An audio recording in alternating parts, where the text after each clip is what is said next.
Alright guys, TacticalRab back again today. Hope you're all doing well and enjoying your day so far, and Dashy has doubled down on his commitment to Call of Duty after a few days ago suggesting that if he wins the World Championship, he may well decide to quit, retire, and go over to the Valorant side. There were questions being raised therefore about his commitment to the CDL, but he said, look, even last year he played a lot of Valorant and was still arguably the best player in the world, and he's certainly not going away from the CDL side in terms of commitment anytime soon. Very much enjoyed your thoughts in the comment section below. Hit the like button if you enjoy. Subscribe if you're new as always. I'd greatly appreciate it. It really helps out the channel. Thank you very much indeed for doing that one. Plenty to dive into. Firstly, this from the Modern Warfare 2 ranked play modes. So these are leaked apparently, the ranks for the upcoming game. Now hopefully these work like a proper ranked mode, because the last couple of COD titles, you kind of just play more and you get a better rank. It's not really like a CSGO, a Valorant, or these other ranked systems where it's actually eLLeY based, and the more you play, not necessarily you go up a rank, you actually have to be better to get a better rank, kind of like it was back in World War II when you just had a number. But it's also cool to have a label next to your name as well. So this is what they're doing.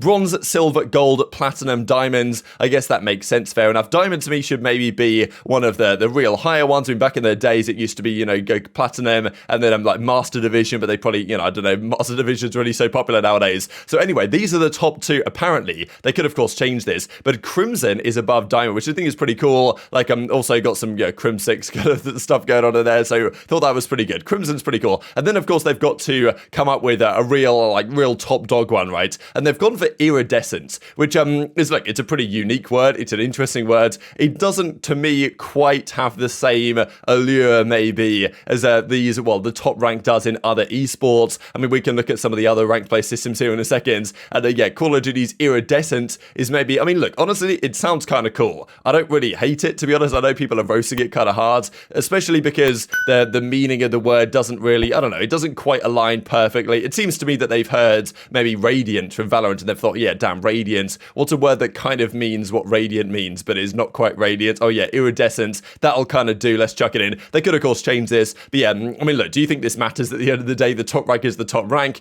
but there's something, well, special maybe about having the global elite next to your name in Counter-Strike, and being Radiant in Valorant is a little bit different than average. And Iridescent, will it have quite the same power behind it? I don't know. Maybe it can if the rank play mode is actually designed in such a way to make it so that only the best players in the world, the top 500, top 200, who knows, are allowed into the Iridescent rankings. So like, I mean, yeah, as you guys can see right here. So these are the other ones in many other games, top games right now. Apex Predator, Radiant in Valorant, Global Elite in Counter-Strike. I always think that's fantastic. Legend, Grandmaster, various games. And then, Supersonic Legend is, I believe, Rocket League, right? And then, yeah, Iridescent doesn't quite fit in here. This is the definition if you guys are unfamiliar as well. So showing luminous colors that seem to change when seen from different angles. And these are some of the kind of similars. And as you can see, a lot of these terms are kind of similar in a way to Radiant in some degree or another. So they've probably just kind of gone for the copy and paste synonym strategy, which isn't necessarily a bad strategy. Maybe they could come up with something better, who knows? Definitely drink your thoughts on that one in the comment section as time progresses, but I honestly don't mind it as much as some people seem to mind it right now. This just to say real quick, because we know that it's going to be a 2-year title, Modern Warfare 2, but there has been some thoughts as to whether there could be either a free-to-play game or something else released in 2023 to kind of go into the year 2. And we were wondering, let's say it's a Modern Warfare 2 for 2 years, but the game sells very well at the start, but then in the second year, the game isn't necessarily going to be having the sales. It's more about, additional content sales and stuff like this within the game itself. The Call of Duty League in general, certainly the CWL and even pre-CWL, was effectively just a marketing tool. You guys may remember if you watched the World Championships from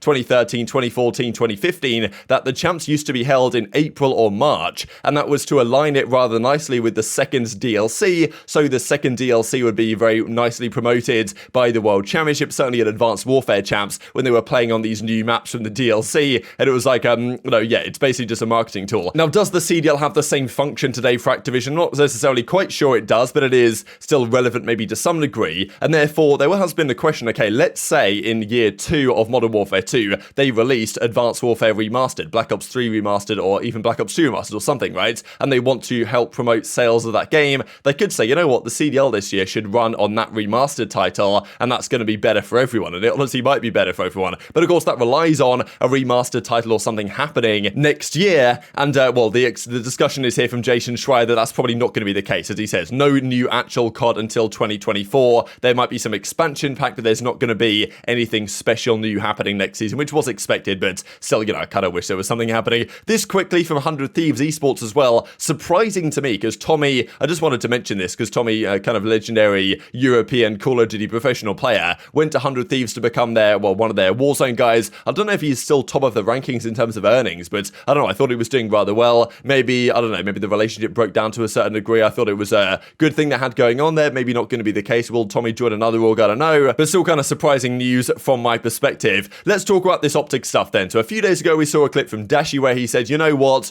COD's getting a little bit, you know, he's not really enjoying COD the way he used to be. He enjoys Valorant way more. That's obviously all he plays on stream nowadays. And there's been, I mean, that shot was actually ridiculous, but there's been discussions even last season, right, that, you know, Dashy, how committed is he? He's getting off, he's playing Valorant a lot. Like, how, you know, is he really trying to be the best he possibly can be in Call of Duty? Does he have that full commitment mindset to be the very best player in the world and win many championships or win champs? And these type of questions were coming around. Dashy's certainly got the talent to do so, but, you know, talent plus hard work is obviously necessary. And in fairness, it's quite clear that Dashy's hard work has been increasing a lot the last couple of seasons, and his teammates certainly attest to that. So that's one side of the story. But obviously, if he enjoys COD a little bit less than he used to, and he loves Valorant way more, he said, look, if he wins the World Championship, he may well try and make the move to Valorant if it can happen. And even OpTic Texas made a video about this, where, you know, Dashy retires when he wins champs. They shared the video themselves when he said, you know what, once I've won champs, it may well be time for me to call it a day in COD. He certainly wants to do that before he retires and moves on from COD. And even if he did, would he really move on to Valorant? I don't really know. But that's been the key discussion. And therefore, immediately after he said this, people in this chat were like, and even I was saying it in a video, like, okay, it's interesting, right? Because if he is kind of already thinking about the next step beyond COD,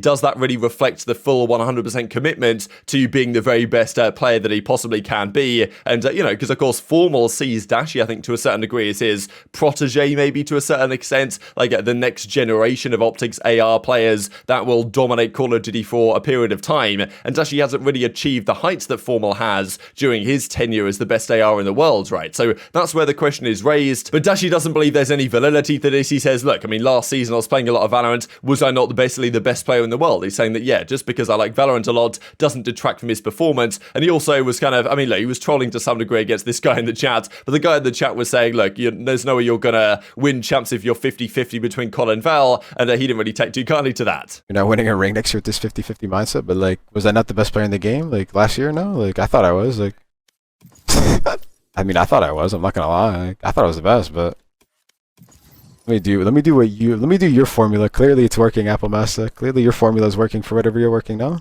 And then you have this moron in the stream. Listen, we're gonna call this guy out, and you're gonna be clocked. Trust me. Artie Green. Imagine if he was this passionate, we wouldn't lose a single map. LMAO for COD. Artie Green. If you don't drop, listen, bro. I've played more COD in 1 year than you probably have like in your existence. You know what I mean? If you don't drop a sub here, you're getting banned immediately. You have 30 seconds. 30 seconds. I'm just gonna ban you right now. Actually, the only way out. Oh my god, everyone will know your answer. Oh my god, the only way out is a sub. Oh my god. One funny thing about this quickly is just because, like, Dashy said, we looked at a video actually where Dashy said that Shotzzy was the clear number one, right? He was talking about the best players in the game last season. He said Shotzzy was clear number one, no question in his mind. Maybe in that clip there, he kind of meant best AR in the game, maybe, Dashy's opinion. So, look, difficult because Dashy to me was definitely top 3 in the game for the majority of last season. Shotzzy to me was number 1 for, 2-3 stages. Then at the end, it was really between Cellium and Dashy, and there was discussions being had because Dashy won an event, Cellium didn't, but Cellium's numbers a little bit better, probably slightly more MVP caliber in my opinion. I think I would have probably given it to Cellium just about, and in the end that's what the judges or whoever decided it chose to do, but it was close between the two of them. There was definitely an argument and a discussion to be had between Dashy and Cell for the MVP, so that's probably what Dashy's kind of getting at right there. An easy right to be frustrated with the calls that, this whole 50-50 attitude, playing a lot of Valorant, playing COD when you can, and obviously he was putting in a lot of time to Call of Duty, and doing Valorant in his spare time effectively. But is that the mindset that you've got to have if you want to be the best in the world? It's interesting because the players that tend to be the absolute number one, greatest of all times, they sacrifice an awful lot to be in that particular position. And it's not like Dashy doesn't sacrifice an awful lot, but usually these guys that are at the top of all of their particular domains are giving their absolute all to that particular domain. And if they aren't, then there's someone else who is, and they're going to have that just little edge when it comes to a grand finals match or whatever. And as I say, Dashy's always had the talent, but he hasn't necessarily got to quite the levels that, let's say, say, Formal got out within this particular team. Is the whole Valorant, not 100% committed to COD thing part of that? I'm not necessarily sure, because nowadays, the competition is greater than it was before, so it's more difficult to win all the events now that Dashy could win compared to what Formal was winning, a few years ago on the OpTic Dynasty through Advanced Warfare, Black Ops 3, Infinite Warfare, especially the Jetpack era, those seasons when Dashy wasn't even on the scene yet. So I think it's a difficult discussion and conversation to have, but look, it kind of reminds me again of that comment from Cold Zero recently when he said, look, I don't play anything, I don't shower, I don't sleep. I mean, I think he sleeps, but he doesn't do anything fun. He just plays Counter-Strike to be the best in the world again, and that's kind of sometimes what it can take. And if your mind is a little bit elsewhere, then what does that mean for your potential going forward? So definitely intrigued to your thoughts in the comment section below on that one. And speaking of Shotzzy, I thought this is interesting here from Deserto. Pretty sure they just, look, I'm not saying they copied and pasted it from us, because Breaking Point did this a few weeks ago, and we probably copied and pasted the idea from someone else. But Shotzzy versus Simp versus Pred, start one, bench one, cut one from your team. Honestly, there's only really one answer here. You have to start Simp. I don't think there's any other way around it. Unfortunate as it is for Shotzzy and also for Pred. And Pred, in fairness, he's done this for one season. Pred, fantastic player. I think that, well, in due course, he can definitely be in the conversation with Shotzzy and Simp to be the favourites to start in this poll. But as it stands, he's done it for 1 year. I want to see a bit more out of him. There really is no other answer than to say Pred has to be cut, I suppose. And then I suppose it depends on your team dynamic, because if you've already got a player in Simp's role as the kind of slaying SMG and you need an aggro guy, then yeah, probably you start Shotzzy. But if I just had to build my team from the ground up and choose one player to build around to create a winning team, you've probably got to still say Simp. I also have to share this clip for you guys. I'll put it at the end of the video because this was absolutely hilarious. Shotzzy was playing with Scump last night, and they run into this kid playing Warzone, and he knows of Shotzzy, right? He sees Shotzy's name, he's like, oh my god, Shotzzy, this pro player. And then he's looking at Scumpy in the chat, and he's like, damn, Scump, do you even know who you're playing with right now? You're playing with this pro gamer Shotzzy. Scump, who even is this guy Scump, man? So yeah, crazy that the new gens, people don't even know Scump nowadays. They just know Shotzzy, which is mind-blowing to me. Scumpy, unless you're Shotzy's friend, we're playing with somebody famous. No way, wait. Wait, look, how many followers does he have? But he's a pro gamer, I don't fucking know. Wait, that's crazy, Speaking of Scump, thought this is another cool one from Brian Stats here. So this is longevity of different pro players on the length of time between their first and most recent event victory. Scump's record is going to be very difficult to beat, right? Because you got to think that he was very young when he broke that record. So 10 years, 11 months and 4 days, almost 11 years between Scump's first ever win way back in Black Ops 1, I think, and his most recent one last season in Call of Duty Vanguard. Crim wasn't too far behind, 9 years, 4 months between his first win back in, I guess, Black Ops 2 sometime compared to last year's Pro-Am Classic. Then JCap, John, Ake, Slasher, Clay all in the 7-year category, Karma in the 6 years, Octane even 6 years, which is kind of impressive that Octane is already up this high on the list. Attach, Zuma, Formal even, right? Kind of interesting that Formal's career spans relatively such a short time. I mean, still 5 years, 9 months is quite a long time apart, but to think when he first came on the scene, it was dominating from Ghost onwards to then leaving, look, his last event victory, I suppose, was during the Modern Warfare season. Not really that far apart, and then Kenny, Arcitys, and even Accuracy here, 4 years, 5 months. That is the list of the top 15, and this was a cool stat for it was also that was mentioned here that Scrappy was 8 years old when Scump won his first championship, which is also kind of madness as well. But this also from the Ravens, pick one map for Modern Warfare 2. What do you guys think about this? We got Favela for Modern Warfare 2, Afghan, Resistance, or to me, District would be the one that I would choose, probably hands down. Fantastic Search and Destroy map. Really enjoyed this back in, well, Modern Warfare Remaster, let's say, is what I actually played it on. But it was a great one. Favela's a good map, don't get me wrong. Not sure how it's going to work for competitive. Afghan, there's no way. Resistance could be good from MW3, but I don't think it's quite in the same league as District, in my humble opinion. But very much intrigued to your thoughts on all this stuff in the comment section below. Hit the like button if you enjoyed. Subscribe if you are new. Take care, and I'll see you next time.